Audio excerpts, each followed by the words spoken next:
ne serez pas surpris parce que c'est quelqu'un que vous connaissez très bien, qui a déjà travaillé avec notre équipe nationale, qui a gagné la CAN avec nous en 2015. Et donc, le nouvel entraîneur s'appelle Patrice Baumel. Quand nous regardons le contexte actuel, nous nous sommes dit il faut prendre quelqu'un qui connaît la maison. Et quelqu'un qui a aussi une vision qui est proche de la nôtre. Il s'agit de reconstruire une équipe en intégrant des jeunes joueurs, en intégrant des joueurs qui arrivent.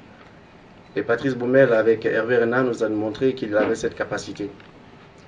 Et c'est lui qui, si vous vous rappelez, est allé chercher Eric Bailly en Espagne au moment où peu de gens le connaissaient.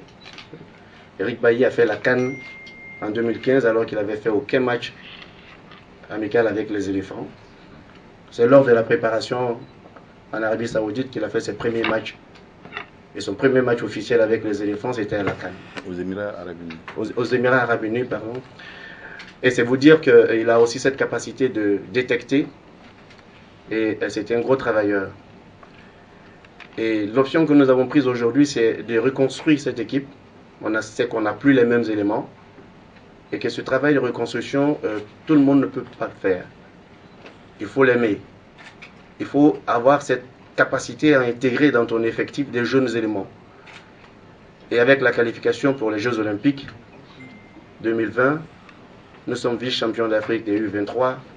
Il y a du potentiel.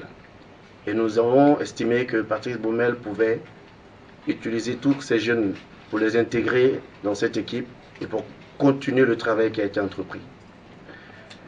Par ailleurs, nous avons des échéances très brèves.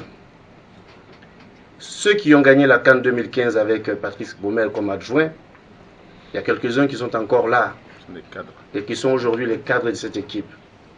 Je pense à Goro Sylvain, à Aurier Serge, Eric Bailly, Wilfried Cano, Mars Gradel. Donc des joueurs majeurs aujourd'hui. Et il n'y aura pas de difficulté à s'adapter à ce groupe parce qu'il connaît pratiquement les cadres. Il sait comment passer le message et il saura comment guider ses troupes. Nous avons des échéances très importantes. Le 27 mars à Abidjan, ici, nous allons rencontrer Madagascar, qui est leader de notre poule avec 6 points. 4 jours après, le 31 mars, à Madagascar, nous allons jouer contre Madagascar. Il y a 2 matchs extrêmement importants. Si nous faisions le choix d'un entraîneur qui arrive, qui ne connaît pas l'Afrique, qui ne connaît pas nos réalités, qui ne connaît pas le groupe, nous pensons honnêtement qu'il aurait du mal à s'adapter. Ce ne sont pas les entraîneurs de renom qui ont manqué, ceux qui nous ont approchés. Mais nous avons fait le choix de la prudence et le choix de la continuité, de choisir quelqu'un qui soit capable de mener ce groupe où nous le souhaitons. Ne pas rater surtout les 2 matchs que nous avons contre Madagascar. Et tout de suite après, nous avons le match de juin contre le Niger. Donc il y a 3 matchs qui vont se suivre et qui sont extrêmement importants. La CAN 2021, il faut le dire, ce n'est pas un objectif prioritaire pour nous de gagner la CAN 2021, mais nous voulons y être parce que c'est la seule façon pour nous de bien préparer la CAN que nous organisons en Côte d'Ivoire en 2023. Donc nous devons être présents et nous voulons donc nous donner toutes les chances d'être à cette CAN et de pouvoir faire une bonne prestation. Donc nous avons décidé de signer un contrat qui part du 1er mars au 28 février au plus tard, c'est-à-dire 1 an. Si nous ne sommes pas qualifiés pour la CAN, eh bien le contrat va s'arrêter. Il pourrait s'arrêter. Je ne dirais pas s'arrêter, mais pourrait s'arrêter en cas de non-qualification pour la CAN 2021.